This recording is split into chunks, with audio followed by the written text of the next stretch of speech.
Has the silver eagle overtaken the Morgan dollar as the most collected coin in America? Hey guys, it's Ben the Coin Geek, and today I have a mailbag for you. I got lots of questions to get to, but before we do that, we'll have a little bit of house cleaning. First of all, just so you know, if you enjoy the content that we do here and you'd like to support us in some way, you can always like videos and share them and hit the subscribe button and leave comments. All of that helps the channel out. We also have memberships, so if you want to support the channel monetarily, we have two different levels. One of them has extra content to it, so check that out. You can click on the Abraham Lincoln icon at the end of the videos, and that'll get you to the information that you need to know about that. Also, we happen to have something called an eBay store and, of course, a regular store. Those links are available in the show notes here. OPC Sales is our eBay handle, and we do start a number of things at a dollar opening bid, and some of the things that you see in the videos will be there.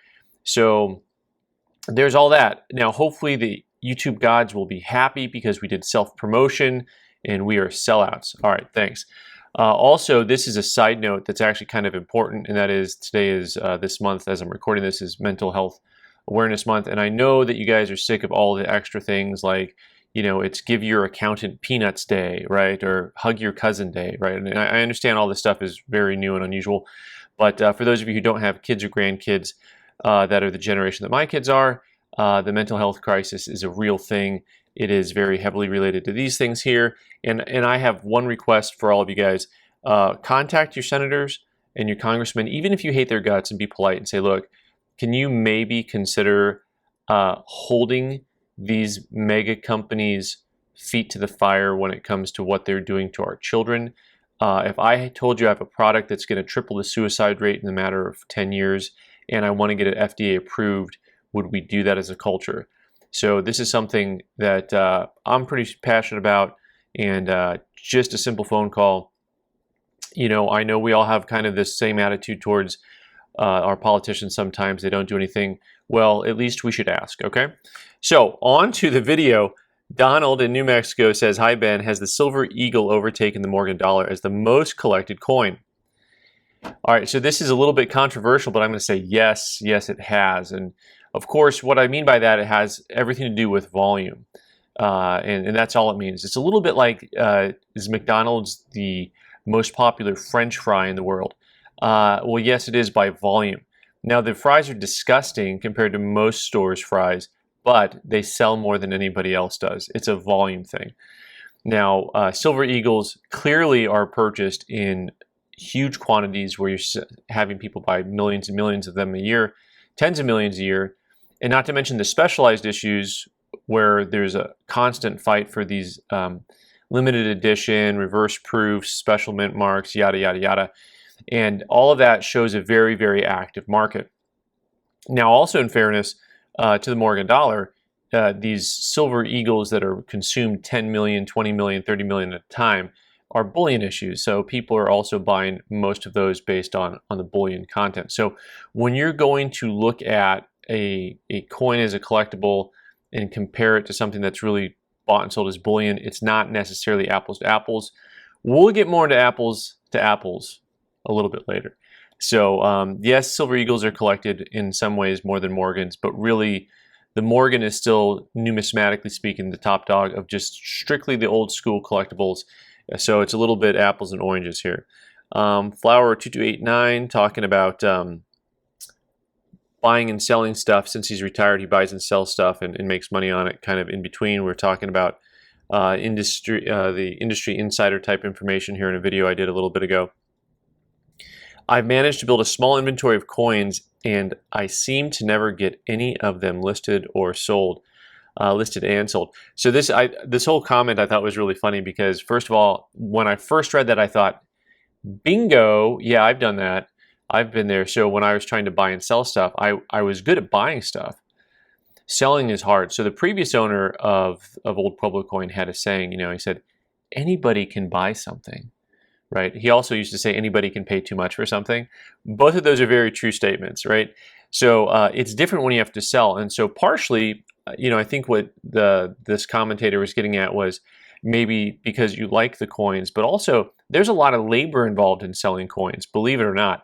Unless you already have a ready outlet for something, if you're going to take the time to list stuff on eBay, and I know some of you think that that's just a walk in the park and it's easy, and sure, the technology's there and it's relatively easy, but it's actually pretty time consuming, especially if you factor in the fact that you have to ship stuff and pack it up and make sure that they don't want to return it. And there's a lot that actually goes into the buying and selling of coins. So anybody can buy a coin. Trying to sell them is maybe something a little bit different. All right, Barb's Best says, Ben, get an associates member to CCE. You can post 6 messages a day, otherwise full access. $89 a month, invaluable PNG dealer. Okay, thanks, Barb, for that. I am going to both look into that and make a video about it. We'll take the time to try their associate member, and then we'll report back to you guys how that goes and what it looks like. And so thanks for the suggestion. I really appreciate it. That's a good one. Video Watcher says, would you ever record a day in the life of Ben, the Coin Geek, at the shop?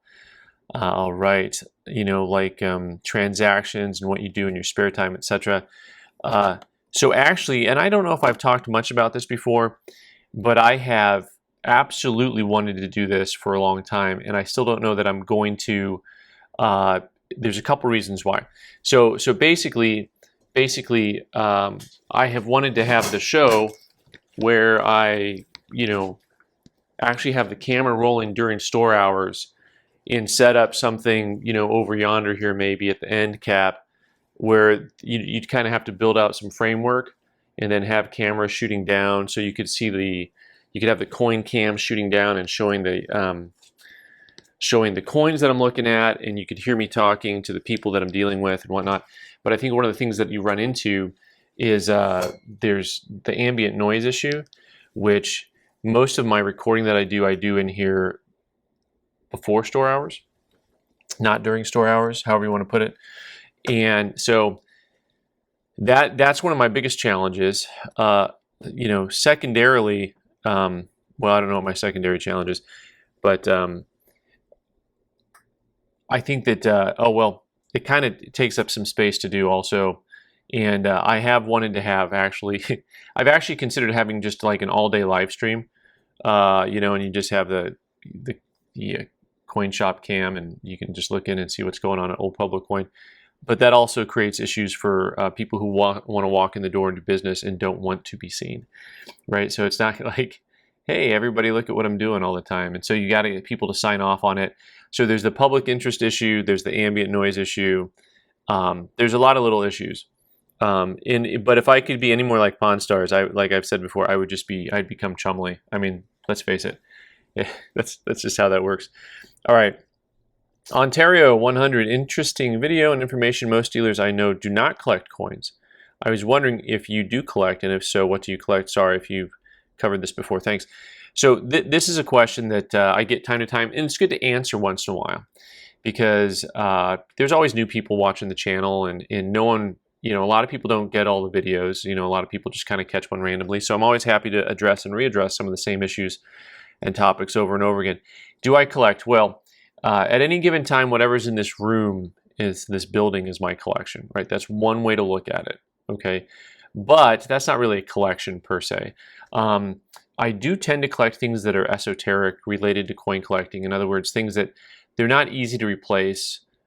Sometimes they're very inexpensive item, you know, old coin albums or books or holders or things that are just kind of unusual. So there is a tendency towards things that are related to coins and coin collecting. You know, like this old paper here, this that has coin pictures on it. This isn't really for sale because I don't know that I can replace it. Like, how am I going to replace that? I can replace an 1881 S Morgan dollar and MS65 any day of the week. I can just go somewhere and do that. So I like to collect things that are a little bit unusual. And as far as things that are for myself, I do have things that are older that I've had for a while. And that would be things along the line of Reformation medals, things that are related to the Lutheran Reformation in the 1500s. So medals, there's lots and lots of commemoratives that came out over the years and issues from the time period, which I find very interesting. And if you didn't know this, Time Magazine had Luther as the man of the millennia, right? So, you know, they do the man of the year, of the decade, of the century. So when they closed the 2000s, that was a thing because it really affected everybody. Now, you could have made Gutenberg the guy who invented the printing press, because realistically it was the technological shift that just happened to happen at that time, happened to happen in air quotes. The other thing just to note about things that I've collected over the years, I used to collect Indian head pennies when I was a teenager and in college. That was kind of my passion. I'd put together later on in my 30s, I think, a Washington quarter album, all raw in an album. Fantastic stuff. Most of the things that I used to own that I collected for myself, I sold when I bought the company, when I bought Old Pueblo Coin, because, you know, it was kind of more important to have the money and be able to pay for stuff. All right, Sam's Guitar and Coins. Get an early bird pass and go to any show, and you'll see how wholesale works quickly.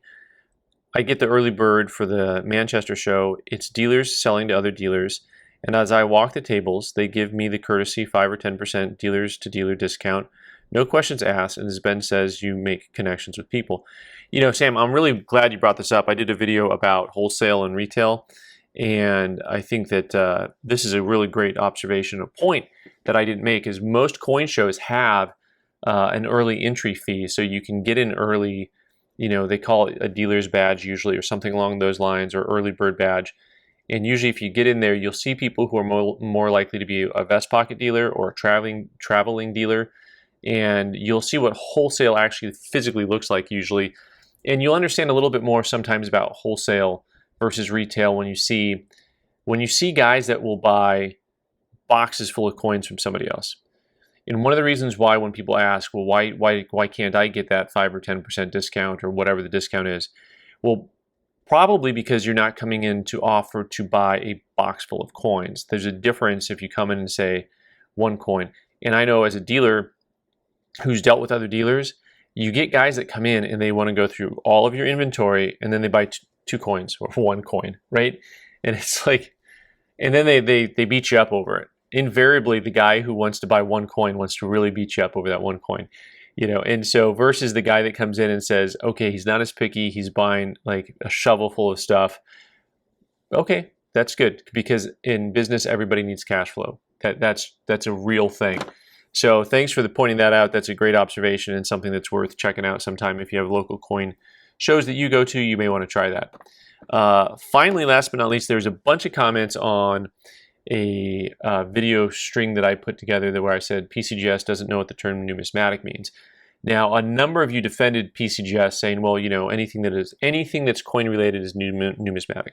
Okay, so let me just say that if you're going to use the broad sense of the term numismatic, that's understandable. However, there's a couple things about the article that stuck in my craw. One, blatant, I mean, this is just a self-promotion thing that they were doing, the way everything was worded, and they have the right to promote themselves. You know, that's okay. A lot of people didn't like it, but whatever. You're going to promote yourself. It's not like if you do something noteworthy and you're one of those companies, you're not going to mention it, right? The article compares the Casascius Bitcoin coin to an 1804 dollar and a 1933 double eagle. They compare it to coins that are actually worth something because collectors cherish them and want them. Like, I became Italian all of a sudden here. But you think about that, and you know, you have coins that sell for millions of dollars because collectors fight for them. Coins that melt for, you know, the gold coin melts for $1,700 and the silver coin for 20 bucks or whatever, okay? This thing is an ounce of gold, so it has that value. But as one of you pointed out so astutely, the value of that is strictly based on that little note in the back of that medallion that has a code to 1,000 shares of Bitcoin, to 1,000 Bitcoin. They could have put that piece of paper in a dog turd and it would still be worth the same amount. So no thank you. It's not numismatic in the narrow sense. And numismatics it actually has a narrow definition as well as a broad definition. You know, we don't put stamps under numismatics, even though you could. Paper money we put under numismatics, although paper money has its own category.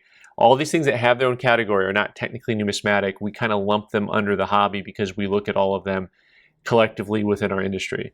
So anyway, that was one of the more fun videos in my opinion, because I find this article to be Absolutely fascinating.